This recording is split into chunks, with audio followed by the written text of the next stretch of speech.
We're on a mission from God. Wendy? Sarah! So I got that going for me. Darling? Looks like I picked the wrong week to quit sniffing glue. Light of my life. We enjoy your films. I am a human being. I thought they smelled bad on the outside.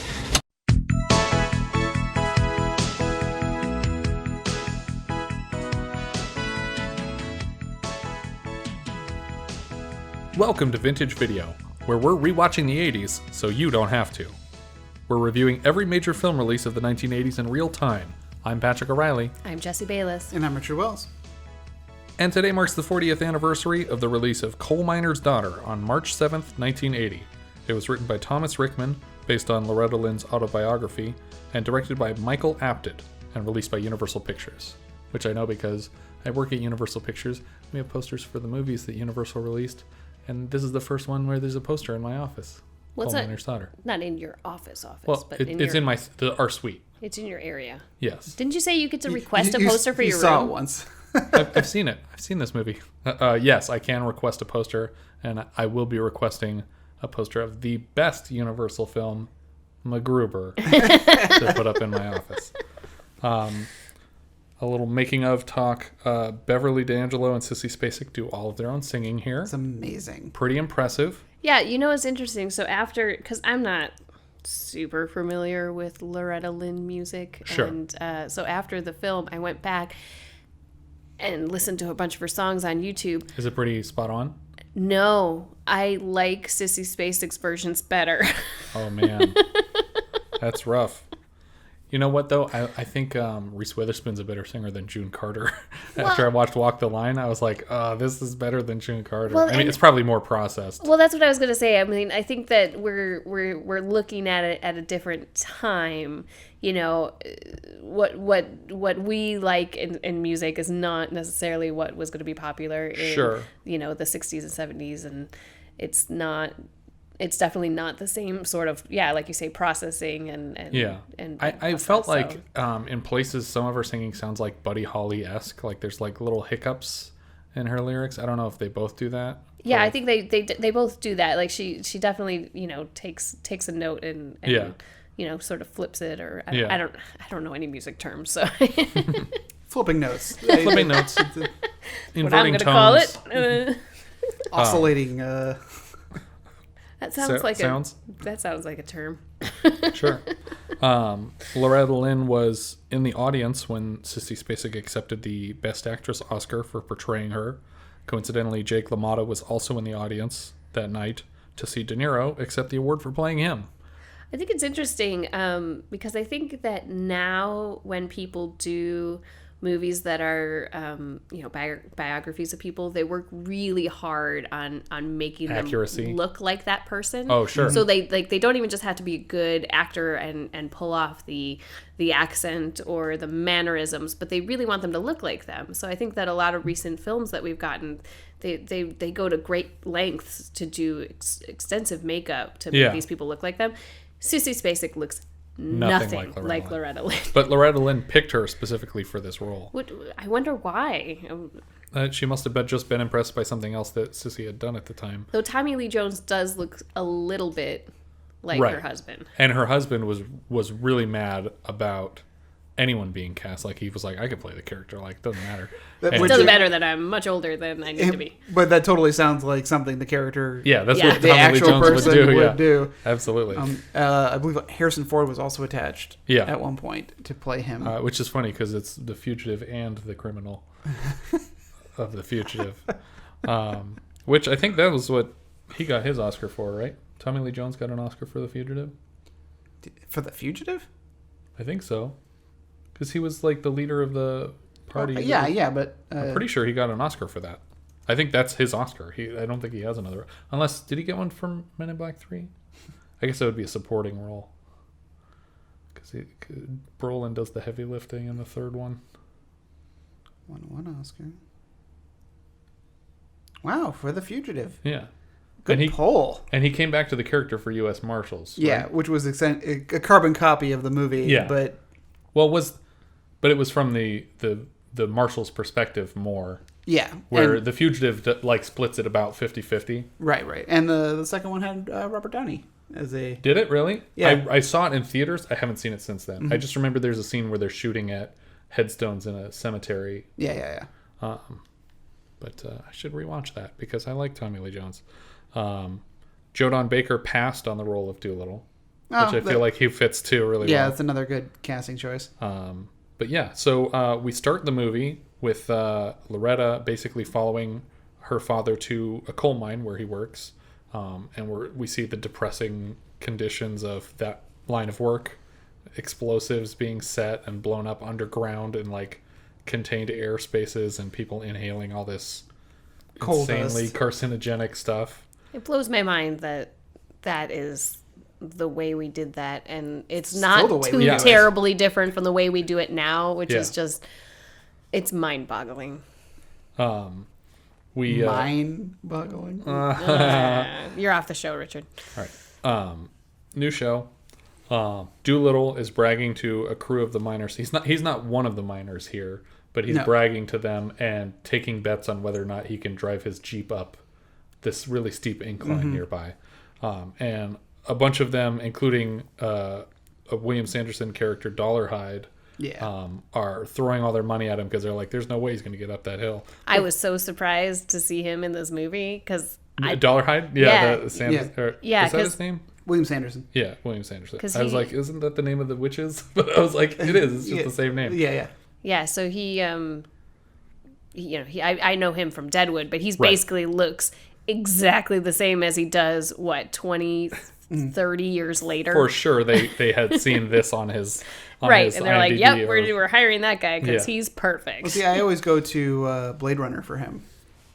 Oh, okay. As the kind of like... I never go to Blade Runner for anybody.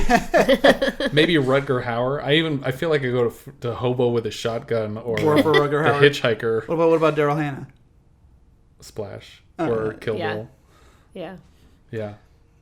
Everybody else is in that movie is more famous for something else in my brain. Well, what I liked is that William Sanderson reprised a similar character in the Batman animated series. Oh, interesting. Of a guy who's creating robots to replace people. That must have been a get for them when they were like, oh man, we got the guy who plays this character in Blade Runner to play him for our show. Yeah, exactly. That's cool. He's got a very distinctive voice. He does. It's great. Honestly, I'm surprised he wasn't a voice in Rango somewhere because he would fit right in with that cast. Yeah. But basically, Dollarhide, after seeing Doolittle win all these people's money, he's like, oh, this guy's like a go-getter. I'm going to hire him to run moonshine for me. And rob people. Yeah, run moonshine and steal moonshine. But apparently they have a history that Doolittle has worked for him in the past when he was younger. Even though he looks way older. Yeah. He looks older than this man. But in the movie, at this point, he's supposed to be like 24 or something like that. So some city miles on you. Yeah. Well, he's supposed to play Doolittle from age 24 to age like 44. So they didn't switch actors here. So we get an older looking Tommy Lee Jones playing a 24-year-old. But Dollarhide tells him that his choices are moonshine, coal mine, or moving on down the line. And so he basically agrees to work for him, stealing and transporting moonshine. He does not agree. He doesn't? Well, no, that's because that's the whole thing. It's like, because William Sanderson immediately gets shot. Well, I thought he got shot while they were working together. No, because the guy when he's hauling the body away says, it's a good thing you turned him down, otherwise you'd be there with him. Oh, okay. Yeah. For some reason, I thought that the implication was that he lied about being working with him or something like that. No, I think the implication was that he did not take the job. He was not interested. Okay.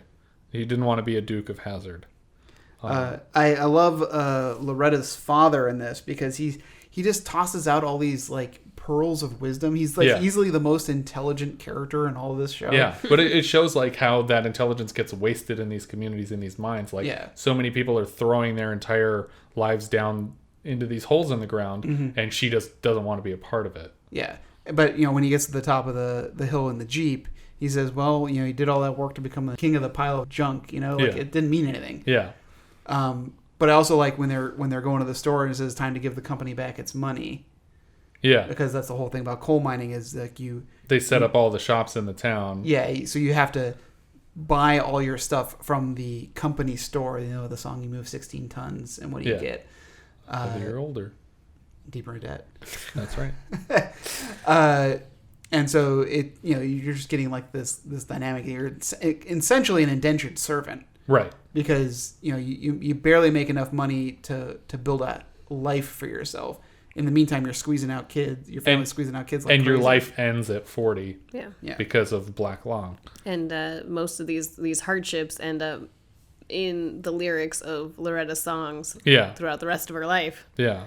At a party or like a fair, Doolittle is hosting an auction of pies, which correspond to the girls that baked the pies. Mm-hmm. It's kind of like the Groundhog Day scene where they're betting on bachelors. Yeah. And you put in a bid, and then presumably you're buying a date with this girl. But Mm-hmm. they're at least laundering it through baked goods to make it less disturbing. To make it less like prostitution. Doolittle shocks the room by bidding on Loretta himself and gets in a bidding war with another gentleman in the room who thinks this is cheating, but ends up settling out at $5, which, adjusting for inflation, is only $40.14 in 1993 bucks, which is significantly less than the $339.88 that Rita bids for Phil Connors. Wait, so why are we adjusting it to 1993? Groundhog Day. Okay. Because I'm dumb and I had time to do math. She refuses to get in his Jeep after he wins the date, so he ends up having to walk her home. Well, they also really hammer home her ignorance. Right. She's terrified of cars in general. But she also mistakes salt for sugar. Mm-hmm. So she has either trouble reading or trouble identifying small white grains. She's obviously not taste testing any of this as she makes it, because he's disgusted by it when he tries it. And she is 13 at this time. 14. Right. Well, no, she's almost 14. Oh. But he's 23 or 24. Or no. I think he's 22. He's 22. 22 or 23. Because I looked it up and their age difference is only 8 years. Yeah. Like, they play it up like it's a much bigger deal, like it has been in previous movies. It is a big deal when you're 14 and he's 22. Not when you're in a coal mining town. I guess, but I'm telling you, that's a big deal. 22 is middle-aged in a coal mining town for a dude. Yes. So nowadays, that's considered rape. Well, Yes. and I also thought it was interesting that they made her 13 going on 14 when she was really 15. Not that that's much of an improvement. Yeah. But that why would, to make it even seem more shocking, I guess, that they made her even younger. Right. In the reality of Loretta Lynn, she was 15 when she married him. When she married him. Yeah. Okay. Yeah. Because they'd only known each other for like a month when they got married. Yeah. And that is the same as true as well. But they just, for some reason, slid her age down more. I guess because 15 to 22 wasn't enough for an audience to be like, oh, that is an age difference. So they were like, let's make her even creepier younger. But on their second date, he impresses her by getting his Jeep to her house at all, because they live up in the mountains. And so she is obligated to hop right in, and they kind of disappear for the rest of the day. Her parents are pretty pissed off about it and about the age difference. Oh, actually, it's only 6 years. They're only 6 years apart. So it's in the movie, it would be 13 and 19 or 14 and 20. But the real life Doolittle and Loretta were only 6 years apart. They try to scare her off of him by telling her that, she's got her whole life ahead of her and she shouldn't be throwing it away on some guy here. But Doolittle comes back and surprises them by asking for their approval, their blessing. And neither one of them wants to talk to him, really. Yeah.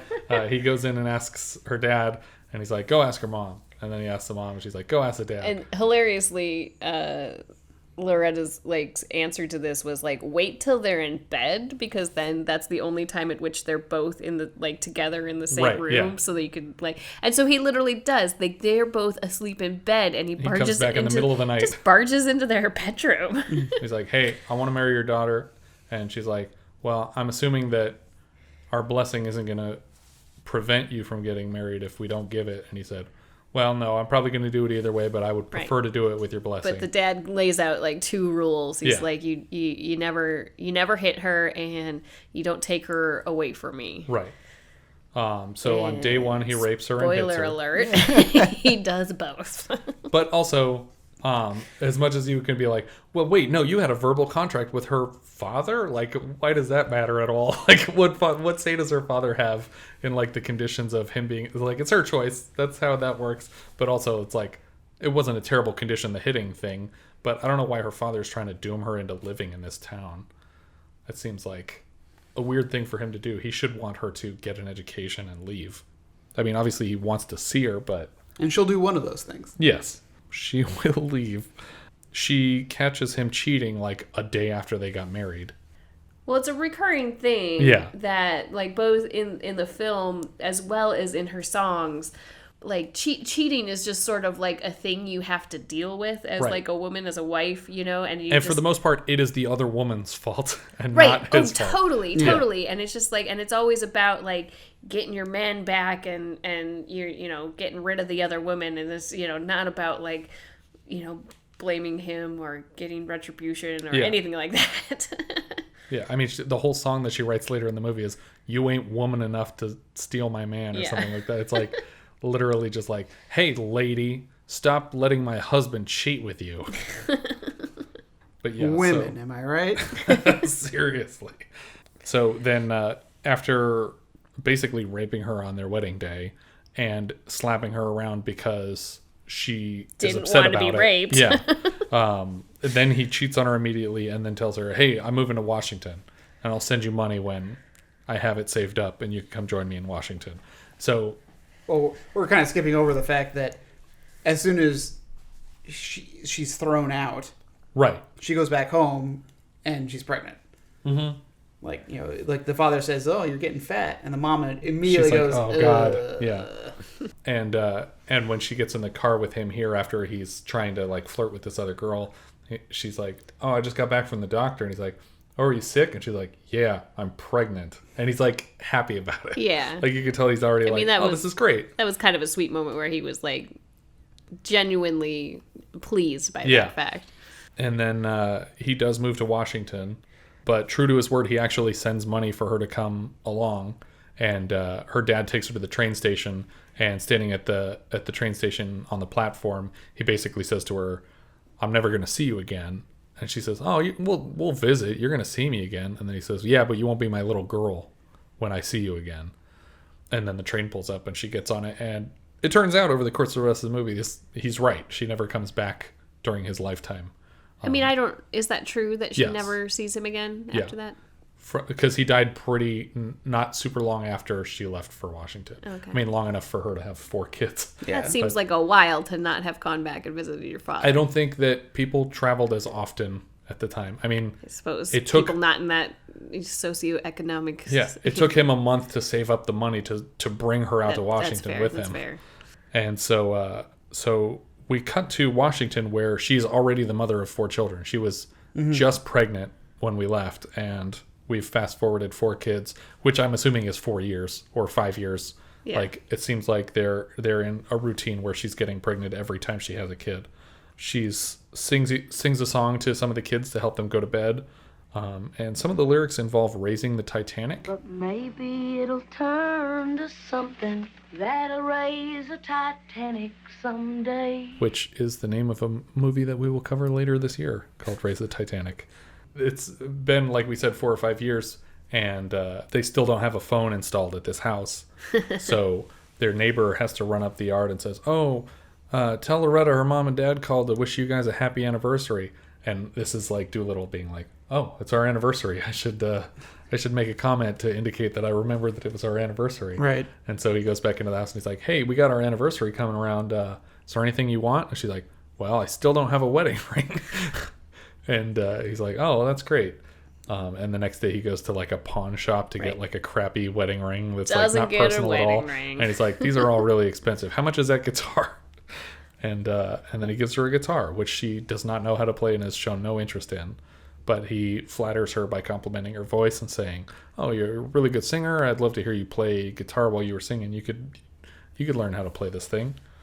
And she does. Over the course of like the next couple months, she plays the guitar around the kids and slowly teaches herself how to perform these songs. And then Doolittle kind of ropes her into a surprise performance at a local honky tonk. Well, it seems like but he set it up as like a date. He's like, we got one of the babysitters, you know, like this is something that clearly they never do. So he tricks her into it. Right, so it's supposed to be this special evening where he's gonna like take her out on the town, and they get there, and then he forces her to go up on stage and play. And it's so left field that when he first brings it up, he says, I was thinking maybe we go out to a honky tonk on Friday.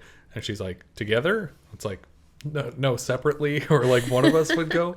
It's like, of course we would go together. And so they hire a babysitter, presumably, and they go to this place. And then she finds out she's like on the playlist to perform that night. Yeah. Because Doolittle thinks that she's gotten good enough that she could perform a song that she wrote in front of people on stage. And she kind of has a panic attack because she was tricked into this. Right. But she does it. She does fine. But before that, she like runs and hides in the bathroom, and he has to go talk her into it. I love the moment when the lady like peeks over above the stall after he's like verbally abusing her, telling her she's got to go out there and play. He's like, are you so dang stupid? And she's like, I am not stupid. I'm ignorant. And I just love that she makes that distinction multiple times. She's like, I can figure things out. I just don't know them yet. Yeah. I don't think that this scene is... I don't think that the scene is accurate to the way it happened in real life, because it seemed a little bit more gradual, because the Wikipedia page about her said that she started a band with her brother. And so, interesting. Yeah, so that none of that was in the movie. Yeah. Yeah, none of the Conway Twitty stuff was in there either. Yeah. They gloss over a lot. I don't know, because obviously I haven't read this autobiography. I tried to find it. I couldn't get an audiobook in time for this, and I don't have time to read this whole autobiography per episode of the podcast. But it seems like this story, and maybe the autobiography reads this way, takes all of the credit for her entire career and gives it to him. That other than a natural inclination for being able to sing or to write songs that became popular, he did all of the work of getting her career off the ground, and he had to drag her kicking and screaming into her own career. I mean, it does feel that way the way the movie plays. I don't know how the book plays. And maybe that was the case, but it just, so much of it felt like it was taking all the credit away from her and giving it to him. I know that she claims that, like, I mean, she fully admits that they had problems along the way. Sure. You know, that they had their fights, and they, you know, and he wasn't always faithful. But like, she still says that he was her life. Right. But here, like, she didn't even want the guitar, and then she had the guitar. She didn't want to perform in front of people, and he just said, like, basically, I'm going to force you to do it against your will. So go do it. But then he works his ass off with those records. Yeah, he does. But that's not to say he didn't do all the work. But to say that... I'm not saying he doesn't deserve any credit. I'm saying she probably deserves some, and this movie takes away anything that could be given to her as credit for her career. Like, except this talent, this natural talent. Yeah, she has the ability to sing, but he had to literally, like, throw her on stage in front of people to get her to perform. After the honky tonk performance goes pretty well, it seems like people like the show. He books her at like a recording studio, and again, she doesn't seem very interested in being there. She plays part of a song, and then Doolittle basically tells her to stop down for a second because he wants to have a conversation with her, because he's realizing she sings better when she has an audience that she cares about, and she's in this like sterile recording booth, and she's not getting the performance. Well, she's nervous, and I think this is so he puts the kids in there, and he says, "Just sing to these kids. Sing to them like you're at home. Sing to these kids." So he wants her to relax and just feel natural. Right, and she starts to sing the song again. No noticeable difference in her performance, but for some reason, the guy in the booth is like, "Hold on, I'm going to get all the best guitarists I know, because that woman is singing her rear end off," and gets a whole like really competent band behind her. And they perform this whole song that she's written and get a record from it. And Doolittle takes her picture at home, tells her not to put on any makeup, and he takes her picture and includes like it as a headshot with copies of this record and sends it to every radio station in the country. See, that must have been crazy. Like, I mean, to go and make all those copies of photos and records and then mail those big envelopes out, like, at that time, that must have been a very, very hard, expensive it's process. a huge investment that you're making and hoping that it will pay off. That's not a casual endeavor that he went through there. So then the neighbor runs up across the yard again because they still refuse to get a phone and says, hey, you got some bad news from home. But this time he's telling Loretta, not Doolittle. And when she first sees him coming across the yard, he looks like her father, dressed in all of his like gear from the mine. But then he turns back into her neighbor and he says, you got to call your mom in Kentucky. Something happened. And her father has passed away. So they go back to their home and they have the funeral for him. And she goes to cry by his grave. And Tommy Lee Jones feels like super guilty about having taken her away from her dad, which is a thing that he promised him he wouldn't do. And some of the other guys are like, no, you're right to get her out of here. Like, she didn't have a life here. It would have been terrible. And he's like, they're like, oh, it's all over now. And he's like, no, it's not over. Nothing is over. It's like, she's never going to forgive me for this. I took her away and killed her dad, basically. But he drives a tractor up to where he's buried in these tall trees. Well, I think he was clearing the trees out of the way. He basically says he made it easier for her to get up there next time. It'll be easier. But then he also says, hey, you know where there's a lot of radio stations that play our kind of music is right here in Kentucky. We could go to those radio stations in person and make sure they're playing your songs. And your mom said she'd watch the kids. But I need you to commit to this career 100% right now. Because if you can't do that, then we're wasting our time. And she says that she wants it more than anything. And so they hit the road. And it's kind of a cute montage of them on the road. Though, for me, this seems a little bit crazy because they seem like they're out on the road for a very long time. It's a big chunk of the movie. Yeah, it's a huge chunk of the movie, which means they aren't with their kids this entire time. Right, yeah. Which just seems kind of mind-blowing to me that they're just like, oh, we left them with your mom. She gets to raise them now. Yeah, there's a few signs in this movie that they're kind of negligent as parents. And it seems weird that this came across with their complete approval. I mean, it's a different time period, I guess, but like the fact that she doesn't know, like she can't tell her kids apart later on in the movie. Yeah, because she has twins later. She just calls them know. twins because she doesn't know like what their names are. It's like, just say both names if you can't tell them apart. But she just says, hey, twins, come on down. And they're like, my name's not Twin. But and she named them.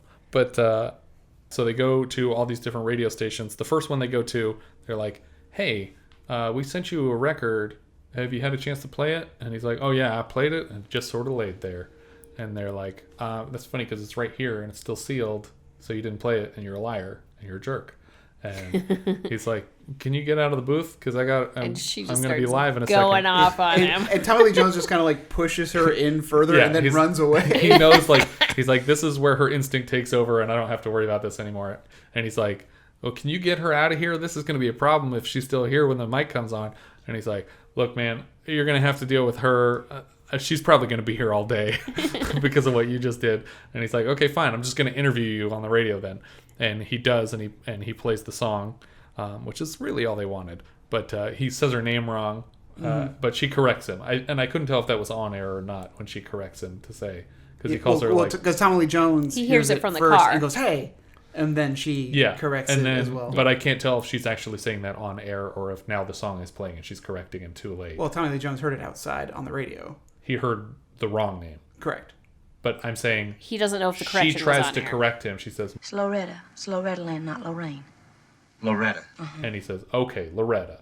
But I don't know if they said those two lines on air or not. I would say yes, because they're on the air. Also, it doesn't matter. No. Let's move on. No, you're missing my point. Hold on, I want to make this clear. Okay. He already started the song, so the mics could have been off when she says, my name's Loretta. And he says, oh, okay, Loretta. Oh my God, you guys. That's what I'm saying. I don't think they're on the air when she corrects him. I disagree. All right. We're going to go back to the footage and see if that on-air light is on. There's no indication in the film of whether or not they're on the air. Because, no, what I'm saying... No, I'm just kidding. I'm just kidding. His face is so red right now with rage. But yeah. They pull over at a store, and he makes some joke about her being horny or someone being horny, and she's never heard the word before. Oh yeah, she says baloney makes you. He says baloney makes you horny, and she doesn't know what that means. Yeah. And the shopkeeper is just, It's like looking uncomfortable. shocked, Yeah. and they leave, and he never explains it to her. Yeah. But then when she's in the radio booth, she's talking to the DJ and says something about how they're on the road all the time and he gets horny all the time. And whenever he gets horny, I'm like, spread me up one of them bologna sandwiches. And they were like, cut. And they like turn off the mics and they're The dressing them down studio the owner hallway. thinks he's going to like lose his FCC license over this whole ordeal. And she's like, I didn't know what it meant. And he's like, Come off that dumb hillbilly act. No, mister, if you knew Loretta, you know that ain't no act. Thank you, dude. That's my favorite line in the movie, I think, is like, it's not an act. Thank you, dude. She's like so flattered. And he's like, no, she's really ignorant. But then on their way out, the host that she was talking to on the air says, don't worry about that guy. He's the manager of the place. But as long as you're on the charts, they're going to play your music. Because he threatened to like never play her song again. Right, but they don't. And they they're don't like, what do you? understand Yeah. that So how do we they're get on the charts? And he's like, it's not an act. You really don't know. You're are on number the charts. 14 nationwide. Shows them this newspaper where they're on the chart. Yeah, and then they just start cracking up because it's like what could have been a terrible day for them turned into really great news. And then he basically drives her that night straight to the Grand Ole Opry because he's like, oh, we're number 14. I could probably get you a slot in this weekend's Grand Ole Opry show. Yeah, so I've never seen the Grand Ole Opry. Like, I imagined it to be some like grand theater type thing, some beautiful. Yeah. It looked like a high school. Like it looked like a big brick high school. Well, they shoot it from a weird angle on the street just so that you can see the sign that says Grand Ole Opry, but it's a huge building. It's a massive performance center. Okay. It just didn't look that grand to me. Yeah. Well, that's fair. But yeah, so Loretta is invited to perform in the show, despite the fact that when she was talking to the DJ, he was like, oh, you want to play the Grand Ole Opry? Oh, well, you're going to have to put in your dues for years and years. And so now she's super nervous about it. She's like, I didn't put in my dues. I put in one due. It was like, I didn't pay my dues to be here. It's like, well, we'll pay him later. Yeah. So she performs on the show, and it's a hit. Doolittle is next door trying to watch it on a TV because we need something to do while she's performing these songs, and inevitably it's following Doolittle away from the performance to do something else because I guess they didn't think that the song was enough for an audience to be watching. So every time she goes to sing a song, we watch Tommy Lee Jones walk away and then see what he's doing somewhere else. In this case, it's picking a fight with a guy who is making fun of him for not being the breadwinner, even though he does almost, if not all, of the work for her being in any position to sing here.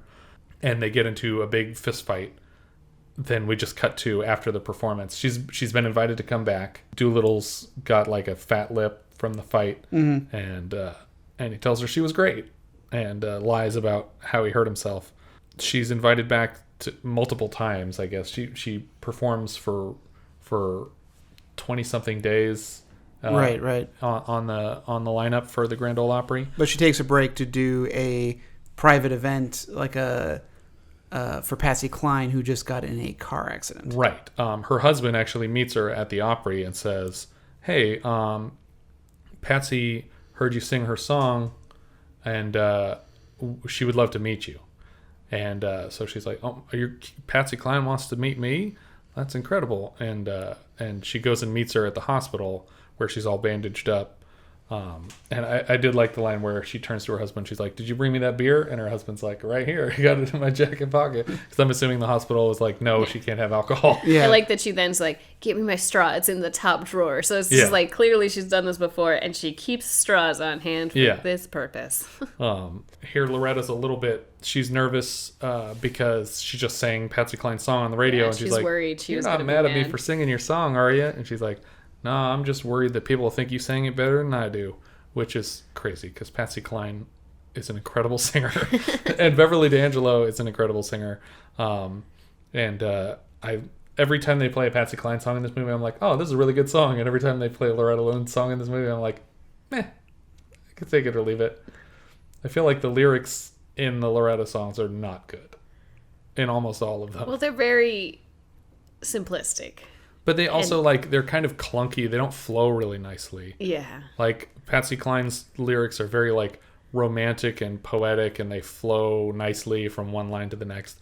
And Loretta's are kind of, clunky. I don't know how better to put that. But they become, best friends, basically. Patsy and Loretta here. The subject of many a story. Yeah. Including, I think there's one, an A&E or Lifetime movie coming out about their friendship. Currently getting worked on? Yeah, something pretty recent. Interesting.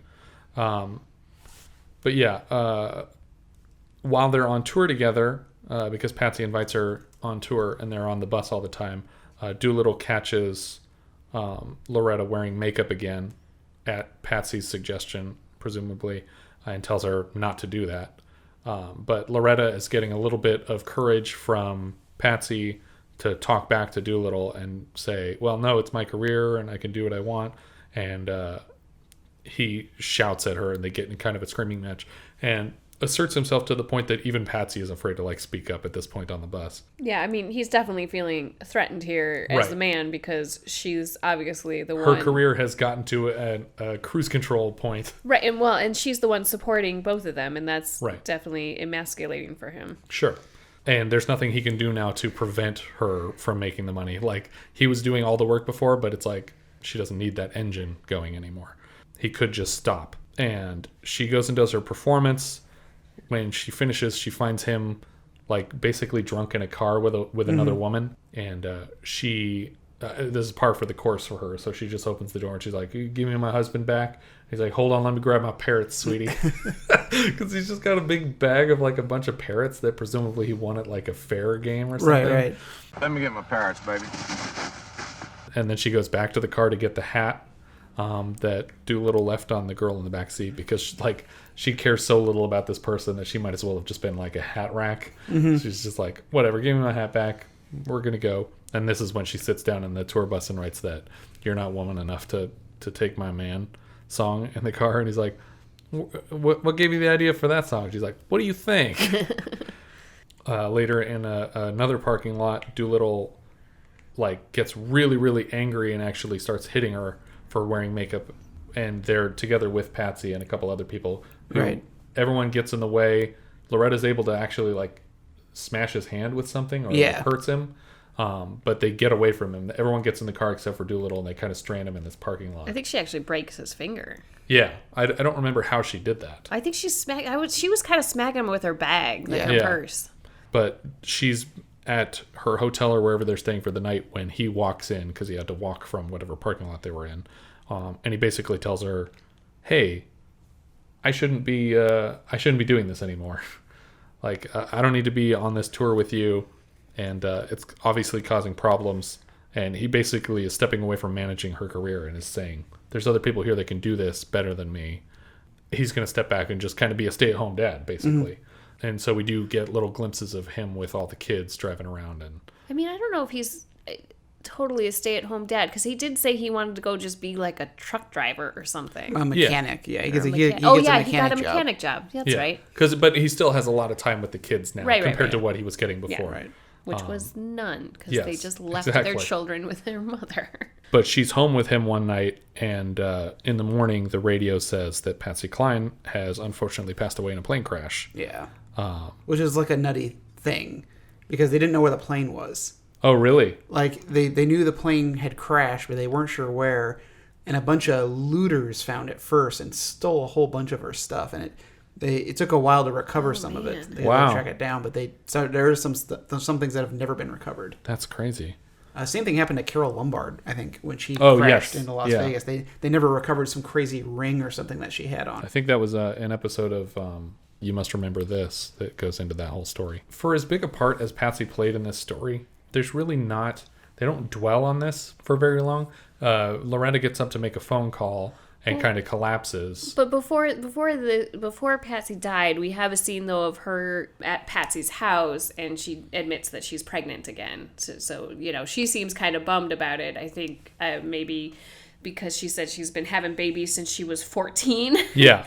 And so, it's been a while because she had those, 4 kids all in a row, and now she's got, as we find out later, twins on the way. Is she considering an abortion at this point? I don't know if that was the implication, but Patsy quickly is just like, oh no, this is great, this is wonderful, I have all these maternity clothes for you. So it seemed like she was just being super amazing and supportive, and it's just like, yeah, I'm your friend, we're gonna get through this is all good, don't worry about it. And then we cut straight to right. She's like, this will get you through 5 months, and you can wear this on stage, and then we see the next morning. Yeah. She decides when she finds out that they are twins that she's going to name one of them after Patsy. What were that? Patsy and Peggy were the two? Who is there a Peggy in this, or? Yeah, Peggy I think is her sister. Oh, okay. From here, the movie is a little aimless. Yeah. We just kind of get bits and pieces of Loretta having a hard time on the road. She's forgetting lyrics to songs. Maybe they're new songs that she doesn't quite have down, and they're making her perform them right away, or maybe she's intoxicated. I wasn't clear on that. Well, she's been taking medication for headaches. Right. And we're not sure how this medication might be affecting her, or if she's just been on the road for so long that she's... And she doesn't have Dew fighting for her. Yeah, and the lyrics are all just starting to blend together in her head. Yeah, she keeps turning back to the band, and they're giving her a few words to coach her into the verse, and then she gets that, and then she turns around, she's like, all right, what's the next part? I need more. And fans are getting kind of crazed at this point. They're grabbing at her hair as she's coming off stage and things like that. Well, not just grabbing at him. One fan grabs it and cuts a piece off as she's going to the bus. So she wakes up at some point in her tour bus, and she's calling for Dew because she needs his help because she can't work the little the reel to reel to get the lyrics down for her song. It's the reel of her song, and she was told to learn it. And she doesn't know how long she's been asleep, so she's worried that she's already missing her show, and she starts freaking out. And when she gets outside, she finds Dew, and he tells her everything's okay, and he walks her up to the stage. And the stage manager's like, oh, you're here early, you still got 10 minutes, and it just goes to show you how horrible the schedule is, that seeing her 10 minutes early is super unusual. Yeah. But the opening act is still on the stage, so she still had 10 minutes before she was supposed to go on, but she just starts walking right out there nope, if I've got to do that. She tried to get Dew to tell him I can't do this. She's like, I'm done, I can't do this. You got to tell them. And I think the implication is basically that her career is being mismanaged by these people who have stepped in to take Dew's place. I guess they're just working her too hard. Because she didn't have any of these problems when Doolittle was in charge of her career, at least in the film. Or it just mounted to the point that it just was, she wasn't taking care of herself well enough. Maybe.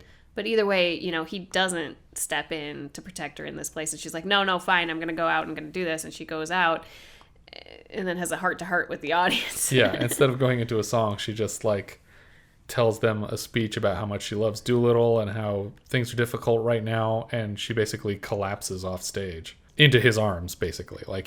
He's walking through the audience up to the stage as she's talking about him, and she passes out, and he catches her, and they walk her out of the building. Then we cut to a house that he started building on a hillside. Mm-hmm. And he tells her this is going to be the bedroom, and she's like, no, it's not. You should have talked to me about this earlier. You didn't say anything.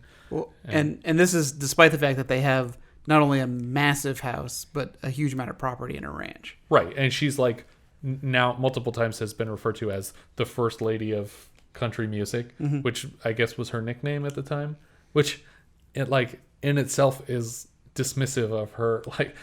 Calling her the first lady of country music implies that Doolittle is the president of country music? No, I think somebody else would be. Another country music singer would be the president. Oh, okay. It just seemed like it's just another way of referring to her with a spouse nickname instead of just calling her... Well, it's the American equivalent of being the queen. Yeah, but I just feel just call her the queen of country music. You called Elvis Presley the king before this. Because this is America. But Elvis Presley was from America. He wasn't the president of rock and roll.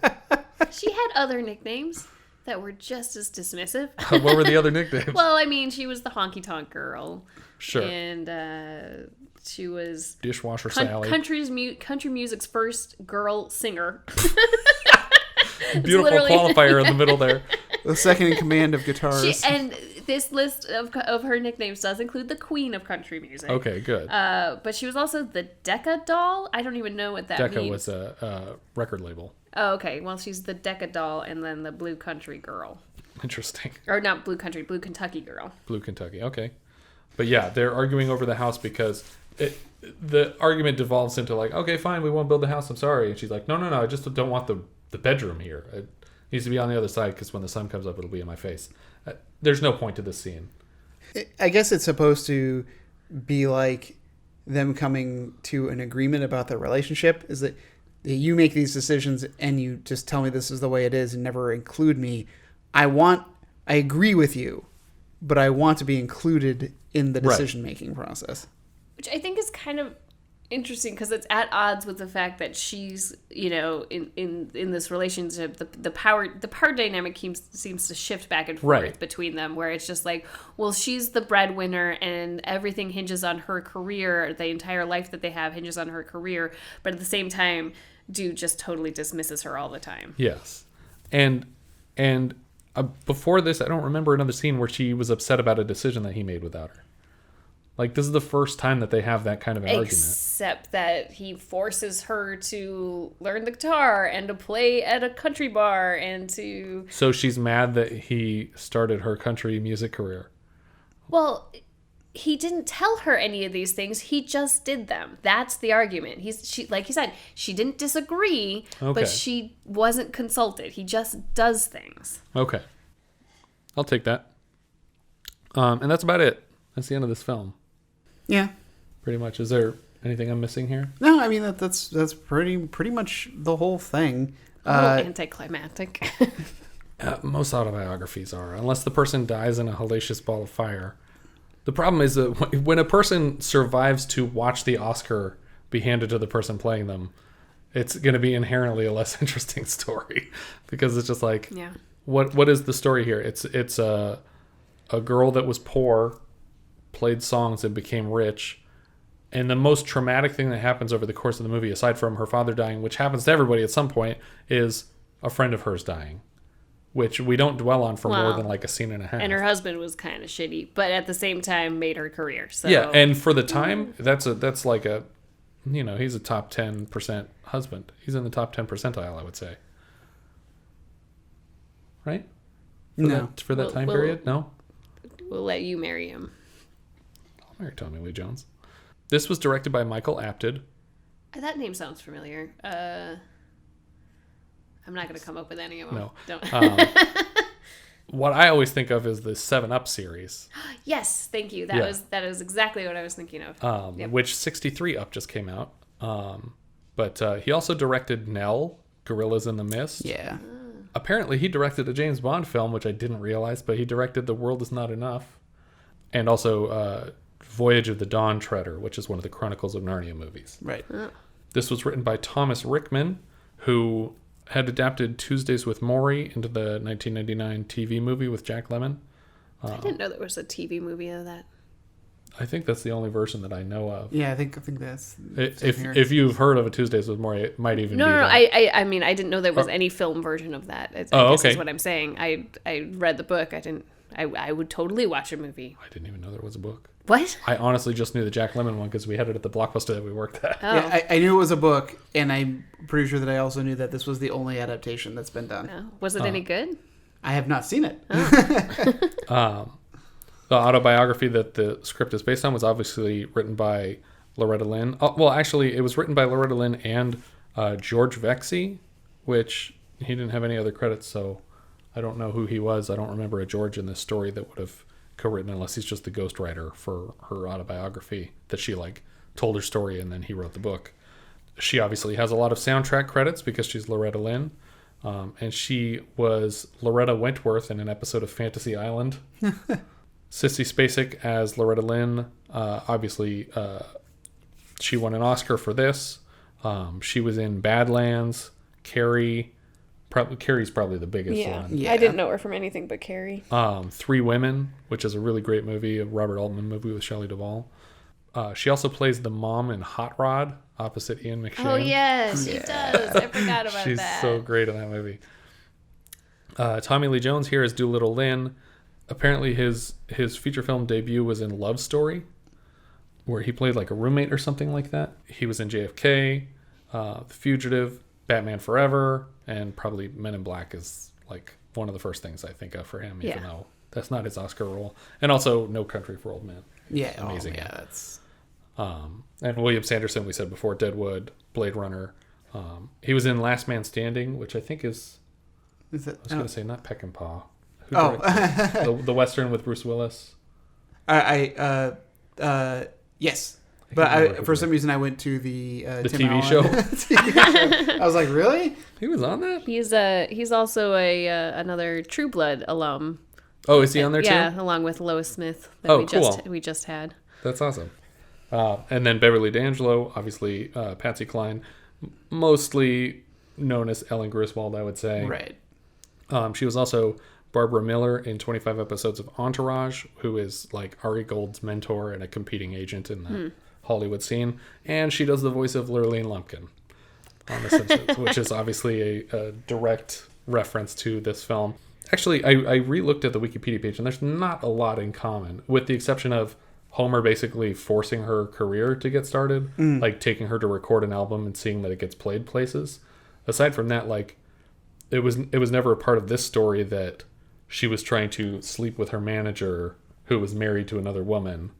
So really the similarities end with Homer having convinced her to record a record. Yeah. But the Wikipedia page does say that the entire episode is a reference to Coal Miner's Daughter, which is coincidentally the only episode that was written by Matt Groening himself. Like by himself, not written with anyone else. I think it's important to call out the editor as well, Arthur Schmidt.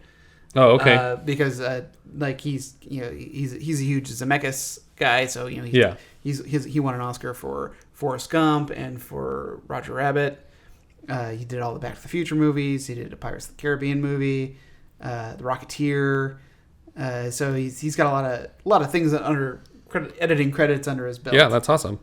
I missed that. Because we mentioned that she won an Oscar, but it was also nominated for Best Picture, nominated for Screenplay, Cinematography, Set Direction, Best Sound, and nominated for Editing. Yeah. So it was a very well-received critically film. Especially for how early in the year it came out. Yeah. March is not the awards season at all. Yeah, that this movie had such an impact that people remembered it to the voting days. Sure, yeah. I suppose because in the 80s were the Oscars at the same time of year, so like in theory the Oscar season is the same season as it is now. Pretty much, yeah. It would be like September to December. Because I know that the summer blockbuster thing wasn't necessarily a thing until, well, I guess that's maybe started happening like around Jaws. Mid-70s, yeah, sometime around there. So I just want to like get the right context for the time of year that things are coming out. Up or down, Jess? I don't think it's necessary to watch. Richard? I give this film an up. It was slow and predictable but I enjoyed it. Okay. I'm going to give it a down also, just because, it's a competently made film. I think the cast does everything they're supposed to, and I think Michael Apted did a great job directing, but there's not much of a story here. I don't know what people read in the autobiography that made them think this needs to be a movie, because I don't feel like there was much to her story. I totally agree, and I don't think that I don't think it's a bad movie at all. I think that a lot of things about it are great. I just don't think it's particularly interesting. What I do think is kind of interesting, though, is this is one of the only times I feel that that rural poor are represented like really accurately in film. Like I don't think that you kind of get this glimpse of what the life of somebody living in, where are we? Butcher Holler. Yeah, I love Holler as the name of like an area where you live. It's so much cooler than like town or like anything. Holler is just my favorite. You need to watch Justified is what you need. I watched Justified. I got really excited when the camera was panning during the montage of the map of Kentucky and it passed by Harlan. I was like, hey, Harlan County. Where does this land for you on Letterboxd? So I think I put it... Oh, this is tough. I think I put it... Oh, I don't know. This is hard. This is really hard. It's going to get harder It as just we go. keeps getting harder every week. Because the movies that are all right, that aren't bad but aren't great, are all just sort of grouping together right now. And so there's very little distinction. And it's really hard to decide when the movies are very different. You know, because I'm looking right now at... you know, like Last Married Couple in America, Foxes, and Hero at Large, and trying to put it somewhere in there. And those movies are all very, very different. It's right in between Last Married Couple and Foxes for me. That's kind of where I'm leaning towards. Yeah, I think that's where I put it. Under Last Married Couple and above Foxes? Yep. That's the exact same for me. Yeah. Mine is also next to Foxes, but it is below Foxes. Okay. And above American Gigolo. All right. Yeah, I think we all felt kind of the same way about this. Although I think Richard's thumbs up starts lower than ours does on on his list. But yeah, I think that's about it for this one. If you guys have any thoughts you'd like to share with us, we are Vintage Video Pod on Twitter, Facebook, Instagram, and Letterboxd. Or as I've said before, you can find each of our full movie rankings for the year. We can also be found at vintagevideopodcast.com.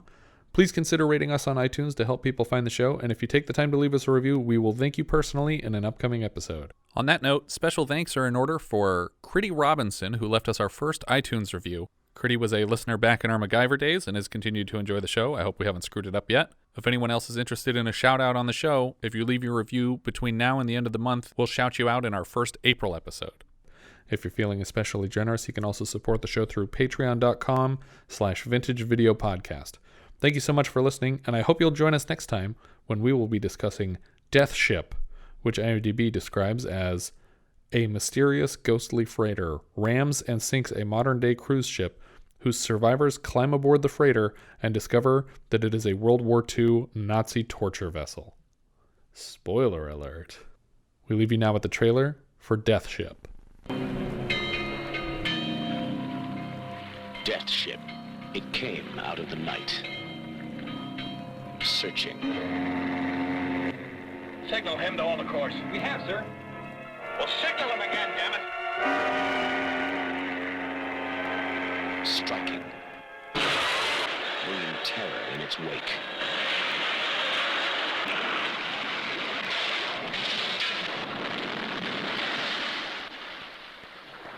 Killing all but a few. Saving them for the hell. Aboard the Death Ship.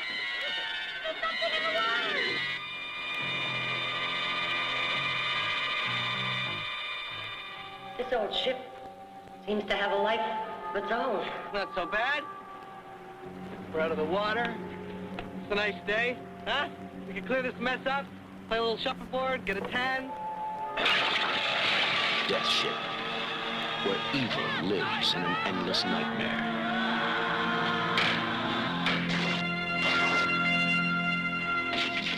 And where those who survive are better off dead.